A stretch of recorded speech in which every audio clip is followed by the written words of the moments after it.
In a historic address to a joint session of Congress, Ukrainian President Zelensky had a very wide-ranging speech that was a combination of historical references to wars and battles that Americans would be more familiar with giving gratitude to Americans for their continued support of Ukraine, requesting more support over the coming months, possibly years, and maintenance of confidence in his country's ability to end up winning the war and defeating Putin, and also holding the Russians accountable. One notable thing that he addressed in his speech was that he said that the Russian citizens were victims of the Kremlin's decision and called for them to rise above and uh, m- to take a step out of the mind victimization and attacks that the Kremlin has been putting on them, which was a statement that not even everyone in Ukraine agrees with. There are some people who believe that all Russians are responsible, and if the Russian people had courage, then they would have had more mass demonstrations and had a better ability to stop the war. But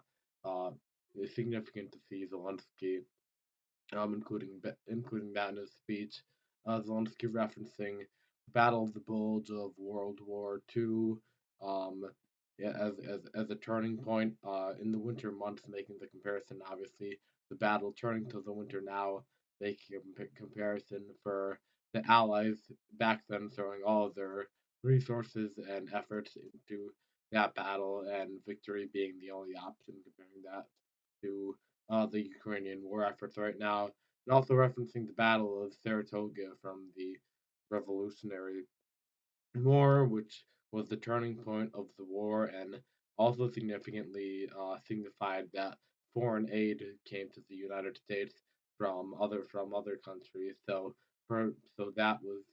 included by Zelensky to kind of signify that this would be the best moment for increased aid to Ukraine from other countries. At the end of the speech, as this article describes, um, Zelensky gave Nancy Pelosi and Kamala Harris Ukrainian flag that was autographed by frontline troops in Bakhmut, which is a city in the Donbass that Zelensky visited just yesterday, right at the front lines. A very dangerous trip, but he came out fine. So that was one of the most significant moments of this whole entire event. Zelensky giving the Nancy Pelosi and Kamala Harris that flag, and in return, they gave him a folded up American flag that was held by flown by the Capitol. So, well, this is significant because it's the first time Zelensky that we know of exited Ukraine since the war began, and a very powerful address both to the lawmakers and to the American people and really the whole entire world, and his historic speech coming from the Ukrainian president.